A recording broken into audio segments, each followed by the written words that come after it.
Welcome to know basics. इस video series में हम सीख रहे हैं बैंक्स के कुछ टर्मिनोलॉजी। ठीक है, कुछ आरबीआई के इंस्ट्रूमेंट्स के बारे में हम देख रहे हैं और इस चैप्टर में हम देखते हैं कि लिक्विडिटी एडजस्टमेंट फैसिलिटी यानी LAF ये क्या होता है। लिक्विडिटी, इसके एक एक टर्म पर ध्यान दें। लिक्विडिटी मतलब क्या होता है? लिक्विडिटी को हिंदी में बोलते हैं तरलता, यानी जब मनी मार्केट में ज़्यादा हो जाए तो इसको कहते हैं लिक्विडिटी बढ़ रही है, और जब मनी कम हो जाए तो हम कहते हैं कि लिक्विडिटी घट गई है। ठीक है, समझ में आ गया? मतलब जब मार्केट में यानी सर्कुलेशन में आम पब्लिक के पास अगर पैसा ज़्यादा आ जाए, यानी पब्लिक के हाथों में ज़्यादा पैसा आ जाए, तो हम कहते हैं कि लिक्विडिटी बढ़ी हुई है। और लिक्विडिटी कम हो गई, इसका मतलब क्या है कि पब्लिक के पास पैसा कम है। अब बैंकिंग सिस्टम में पैसा ज़्यादा है। समझ में आ गया? एक तो होता है बैंक और दूसरा है पब्लिक। पब्लिक में जब पब्लिक के हाथों में जब मनी बढ़ जाए तो लिक्विडिटी बढ़ जाती है, और जब पब्लिक के हाथों में मनी कम हो जाए तो लिक्विडिटी घट जाती है। मतलब पब्लिक के पास अगर मनी कम है तो मनी किसके पास है? बैंक के पास है, बैंकिंग सिस्टम में है। और बैंकिंग सिस्टम में अगर मनी कम है और पब्लिक के पास ज़्यादा है तो ये लिक्विडिटी ज़्यादा बढ़ गई है। ठीक है, तो इस लिक्विडिटी को कंट्रोल करना भी आरबीआई का काम रहता है। जब लिक्विडिटी बढ़ जाती है तो इन्फ्लेशन भी बढ़ जाता है। इन्फ्लेशन यानी मुद्रास्फीति। ठीक है, लिक्विडिटी बढ़ जाती है तो मुद्रास्फीति भी बढ़ जाता है। कैसे? जब पब्लिक के हाथों में ज़्यादा पैसा रहता है तो उनकी परचेजिंग पावर ज़्यादा हो जाती है और महंगाई बढ़ जाती है। मतलब अगर पब्लिक के पास ज़्यादा पैसा रहेगा तो ये ज़्यादा डिमांड करेगा, और ज़्यादा डिमांड करेगा तो प्रोडक्शन लेवल तो उतना ही रहेगा, लेकिन डिमांड ज़्यादा हो जाएगी और ज़्यादा पैसा दे पाएगा, परचेजिंग पावर ज़्यादा हो जाएगा, ये मनी ज़्यादा स्पेंड करेगा। ठीक है, तो महंगाई अपने आप बढ़ जाएगी। जब महंगाई बढ़ जाती है तो उसी को कहते हैं इन्फ्लेशन बढ़ रहा है या इन्फ्लेशन का समय आ गया है, यानी महंगाई को ही हम इन्फ्लेशन कहते हैं। ठीक है, अब महंगाई को कम करना, महंगाई को कंट्रोल करना, इसका काम किसके पास है? आरबीआई के पास। और उस महंगाई को आरबीआई किस तरीके से कम करता है? रेपो रेट के थ्रू कम करता है, रिवर्स रेपो रेट के थ्रू कम करता है, MSF के थ्रू कम करता है। और भी इंस्ट्रूमेंट्स हैं, ये बेसिक इंस्ट्रूमेंट मैं आपको बता रहा हूँ। ठीक है, समझ में आ गई इतनी बात? मतलब इन्फ्लेशन को कंट्रोल करने के लिए इन इंस्ट्रूमेंट्स का यूज होता है। कौन करता है? आरबीआई करता है। ओके, चलिए अब रेपो रेट हम समझते हैं ये क्या है। एक तरफ है आरबीआई, दूसरी तरफ है बैंक्स। अब आरबीआई इनको क्या करती है? लोन देती है। लोन, तो जिस रेट पर लोन देती है आरबीआई बैंक्स को, उस रेट को कहते हैं रेपो रेट। ठीक है, समझ में आ गई? जिस रेट पर आरबीआई बैंक्स को लोन देती है उस रेट को कहते हैं रेपो रेट। ठीक है, अब ये रेपो रेट क्या है? पहला हम देखते हैं कि ये लॉन्ग टर्म नहीं है, शॉर्ट टर्म है। शॉर्ट टर्म मतलब short term loans RBI banks को देती है। दूसरा, ये कोलैटरल होता है। कोलैटरल मतलब ये होता है कि जब लोन देती है आरबीआई तो उसके बदले में बैंक से वो कुछ लेती भी है। क्या लेगी? सिक्योरिटीज़। ठीक है, वो भी गवर्नमेंट अप्रूव्ड सिक्योरिटीज़ लेगी। ठीक है, तो गवर्नमेंट अप्रूव्ड सिक्योरिटीज़ लेगी और इसको क्या करेंगे? ये बैंक्स जो हैं ये रीपर्चेज करेंगे इसको, इसीलिए इसका नाम भी रेपो रेट पड़ गया है। रेपो रेट का फुल फॉर्म क्या है? Repurchase option rate. ठीक है, रीपर्चेज ऑप्शन रेट। रीपर्चेज किसको? बैंक्स जो आरबीआई को सिक्योरिटीज़ देंगे, सिक्योरिटीज़ बेचेंगे, तो उसको बैंक्स दोबारा रीपर्चेज करेंगे। ठीक है, जब लोन चुकाना होगा बैंक्स को, आरबीआई ने जो दिया था उनको लोन, उस लोन को चुकाने के लिए इनको क्या करना पड़ेगा? अपना सिक्योरिटीज़ वापस खरीदना पड़ेगा आरबीआई से, तो इसलिए रीपर्चेज एग्रीमेंट होता है। ठीक है, दूसरी बात, ये जैसे मैंने आपको ऑलरेडी बता चुका है कि ये शॉर्ट टर्म लोन होते हैं, लॉन्ग टर्म के लिए नहीं होते हैं, शॉर्ट टर्म के लिए। ये 1 से 28 डेज़ यानी 1 to 28 डेज़ के लिए ये लोन होते हैं, है ना? और ये ये जैसे अप्लाई करते हैं, जैसे इनके पास लिक्विडिटी कम हो जाता है बैंक्स के पास, या फिर ये इनके पास पैसा कम हो जाता है बैंक्स के पास, तो ये आरबीआई को सिक्योरिटीज़ दे करके उनसे रेपो रेट पर लोन ले लेते हैं। ये 28 दिनों के लिए होता है। आई होप आपको समझ में आ गया होगा। चौथी बात, जब आरबीआई को इन्फ्लेशन कम करना होता है, इन्फ्लेशन जब कम करना होता है तो आरबीआई क्या करेगी, रेपो रेट को बढ़ा देगी। रेपो रेट को क्या कर देगी, बढ़ा देगी। ज़्यादा बढ़ा देती है, इसका मतलब क्या है कि बैंक्स अब कम लोन लेंगे क्योंकि उनको ज़्यादा रेट पर लोन लेना पड़ेगा। सपोज़ 4% था पहले, तो बैंक्स ने खूब लोन लिए आरबीआई से। अब अगर आरबीआई ने इसको 6% कर दिया तो क्या करेंगे, अब बैंक्स आरबीआई से कम लोन लेंगे। ठीक है, इतनी बात समझ में आ गई। कोविड के समय में क्या हुआ था, रेपो रेट को आरबीआई ने बढ़ा दिया था ताकि सीमलेस ट्रांजैक्शन हो सके, है ना। तो उनके पास लिक्विडिटी कम हो गया, बाज़ार में पैसे का सर्कुलेशन वो कम हो गया, क्योंकि अब बैंक्स हायर रेट पे तो ये लोन लेना पसंद नहीं करेंगे क्योंकि इनको इंटरेस्ट ज़्यादा चुकाना पड़ेगा, है ना। तो इस तरह से जब भी महंगाई बढ़ जाती है मार्केट में तो आरबीआई क्या करेगा, रेपो रेट को बढ़ा देगा। समझ में आ गया। और अभी जब मैं ये वीडियो रिकॉर्ड कर रहा हूँ तब दिसंबर में ये अनाउंस किया गया था कि दिसंबर 2022 में आरबीआई ने रेपो रेट कितना रखा, रेपो रेट रखा 6.25%। चलिए अगला चलते हैं, रिवर्स रेपो रेट। ये क्या होता है? रिवर्स रेपो रेट फिर वही कहानी, आरबीआई और एक तरफ है बैंक्स। जब बैंक्स अपना कुछ पैसा आरबीआई के पास पार्क कर देते हैं, ठीक है, या फिर दूसरे शब्दों में कहें तो आरबीआई को लोन दे देते हैं, और उसके बदले में आरबीआई उनको गवर्नमेंट अप्रूव्ड सिक्योरिटीज़ बेचती है।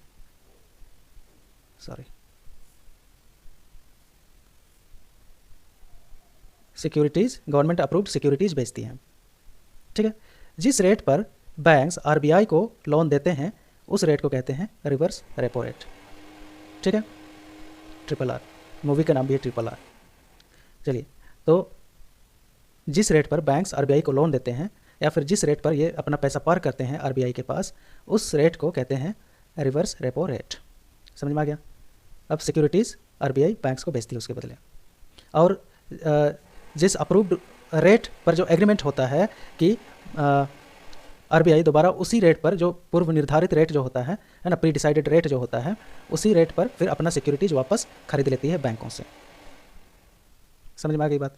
ये भी क्या होता है, शॉर्ट टर्म के लिए होता है। और दूसरा, ये भी कोलैटरल होता है। यानी कोलैटरल मतलब लोन, आरबीआई बैंकों से लोन ले रही है तो उसके बदले में सिक्योरिटीज बैंकों को रखना पड़ेगा आरबीआई का, ठीक है। और तीसरा क्या है, ये भी इन्फ्लेशन को कंट्रोल करने का एक मेजर है, एक टूल है, इन्फ्लेशन कंट्रोलिंग टूल, ठीक है। कैसे कंट्रोल करेगा आरबीआई? आरबीआई इस रिवर्स जाए तो आरबीआई क्या कदम उठाएगा? आरबीआई ये करेगा कि रिवर्स रेपो रेट को क्या करेगा, रिवर्स रेपो रेट को ये बढ़ा देगा। और जब रिवर्स रेपो रेट ये बढ़ा देगा तो बैंक्स को ज़्यादा इंटरेस्ट मिलेगा, है ना। बैंक्स को ज़्यादा इंटरेस्ट मिलेगा और वे क्या करेंगे, आरबीआई के पास क्या करेंगे, पैसा ज़्यादा जमा करेंगे। और जब पैसा ज़्यादा जमा करेंगे तो मार्केट में लिक्विडिटी कम हो जाएगी, ठीक है। समझ में आ गई इतनी बात। चलिए, यही है रिवर्स रेपो रेट। अब आगे देखते हैं एमएसएफ क्या होता है। एमएसएफ का फुल फॉर्म होता है मार्जिनल स्टैंडिंग फैसिलिटी, ठीक है। क्या होता है? मार्जिनल स्टैंडिंग फैसिलिटी, ठीक है, मार्जिनल स्टैंडिंग फैसिलिटी। अब ये क्या होता है, आरबीआई एक साइड और बैंक्स एक साइड। आरबीआई बैंक्स को लोन देती है और बैंक्स आरबीआई को उसके बदले में सिक्योरिटीज़ यानी गवर्नमेंट अप्रूव्ड सिक्योरिटीज़ देते हैं। यानी आरबीआई लोन बैंक्स को देती है और बैंक्स सिक्योरिटीज आरबीआई को देते हैं। ये भी क्या होता है? कोलैटरल, ठीक है, ये भी कोलैटरल लोन होता है। उसी को बोलते हैं मार्जिनल स्टैंडिंग फैसिलिटी। तो अंतर क्या है repo rate, reverse repo rate और मार्जिनल स्टैंडिंग फैसिलिटी? अब देखिए, पहला, ये सिर्फ उन शेड्यूल्ड कॉमर्शियल बैंक्स को मिलता है ये फैसिलिटी जिनका करंट अकाउंट आरबीआई के पास होता है। यानी जिन शेड्यूल्ड कॉमर्शियल बैंक्स ने अपना करंट अकाउंट आरबीआई के पास खोल रखा है उन्हीं को क्या मिलता है? Marginal standing facility, MSF. दूसरा, ये ओवरनाइट शॉर्ट टर्म लोन होता है। क्या होता है? ओवरनाइट शॉर्ट टर्म लोन होता है, ठीक है, शॉर्ट टर्म लोन, और ये रातों रात ये लोन अप्रूव हो जाता है। दूसरा, ये जो है 2% ऑफ NDTL मिलता है। यानी जो भी बैंक एमएसएफ का फ़ायदा उठाना चाहे, एमएसएफ लेना चाहे आरबीआई से, तो उसे अपने NDTL का सिर्फ और सिर्फ 2% मिलेगा, ठीक है। चौथा क्या है? ये इसका जो मिनिमम अमाउंट है, एमएसएफ का मिनिमम अमाउंट है 1 करोड़ रुपया, ठीक है, 1 करोड़ रुपए। तो ये इतना मिनिमम अमाउंट मिलता है और इससे ज़्यादा ही मिलता है, मतलब मिनिमम अमाउंट 1 करोड़ से कम नहीं होना चाहिए। ओके, चलिए, समझ में आ गई इतनी बात। आगे थोड़ा सा और देख लेते हैं। एमएसएफ का जो रेट होता है वो हमेशा, एमएसएफ का जो रेट होता है वो हमेशा 25 बेसिस पॉइंट्स ज़्यादा होता है रेपो रेट की तुलना में। समझ में आ गई?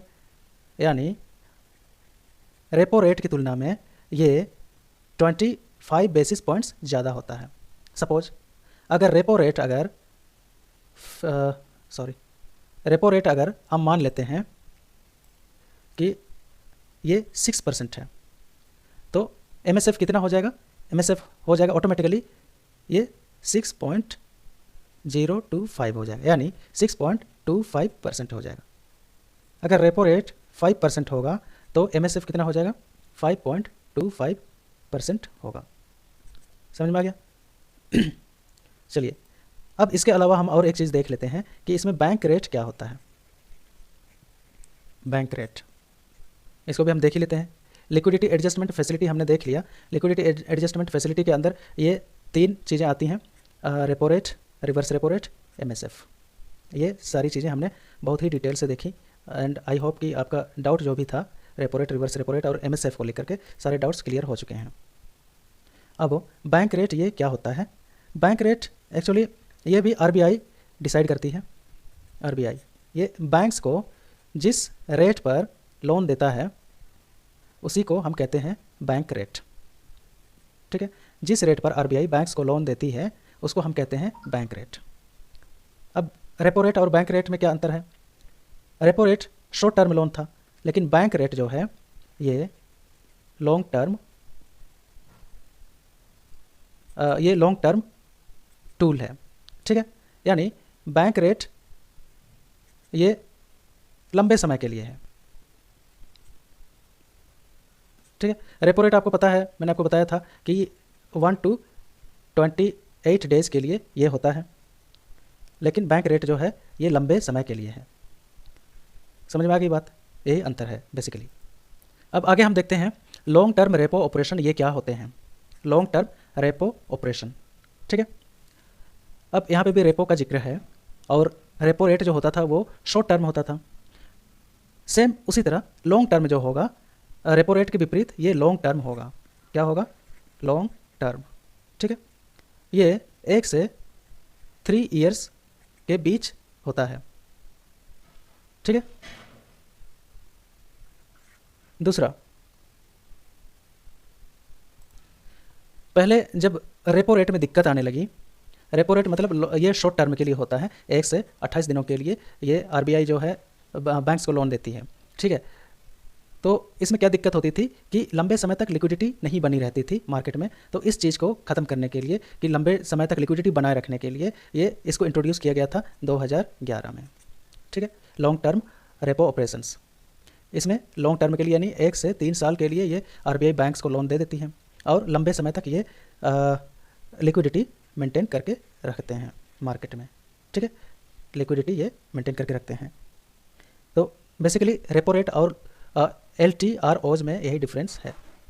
चलिए अब इसको समराइज करते हैं थोड़ा सा, ताकि आपके दिमाग में ये हमेशा बना रहे। रेपो रेट ये शॉर्ट टर्म होता है, यानी 1 से 28 डेज, और जिस रेट पर आरबीआई बैंक्स को लोन देती है उस रेट को कहते हैं repo rate. Reverse repo rate ये क्या होता है?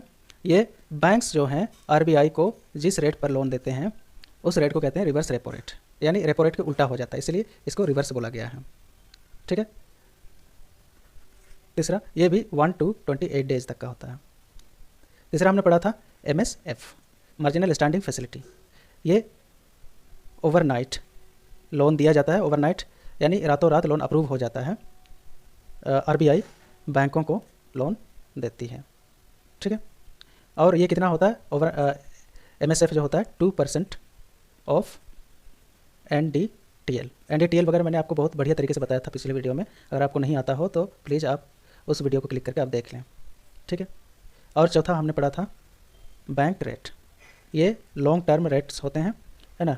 लॉन्ग टर्म के लिए आरबीआई बैंकों को लोन दे देती है, और ये जो होते हैं ये कोलैटरल नहीं होते हैं, याद रखिएगा। ये कोलैटरल सॉरी यहाँ पे एल होगा, कोलैटरल ये नहीं होता है। ठीक है, और बाकी सारे कोलैटरल होते हैं। कोलैटरल मतलब अगर लोन दिया भी जाता है तो उसके बदले में कुछ सिक्योरिटी रखा भी जाता है। और पांचवा हमने पढ़ा था लॉन्ग टर्म रेपो ऑपरेशंस। ये 1 से 3 साल तक के लिए होता है, और मार्केट में लिक्विडिटी को लंबे समय तक बनाने के लिए, मेंटेन करने के लिए ये लॉन्ग टर्म रेपो ऑपरेशंस किए जाते हैं। ठीक है, इसमें भी आरबीआई बैंकों को लोन देती है। ओके, तो आई होप आपको इतनी बातें समझ में आ गई होगी। और बेसिक चीज़ जानने के लिए NDTL क्या होता है, NDTL क्या होता है, CRR क्या होता है, SLR क्या होता है, DTL क्या होता है, इन सभी चीज़ों का कंसेप्ट समझने के लिए अब मेरा पुराना वीडियो देख लें। ठीक है, चलिए, थैंक यू सो मच।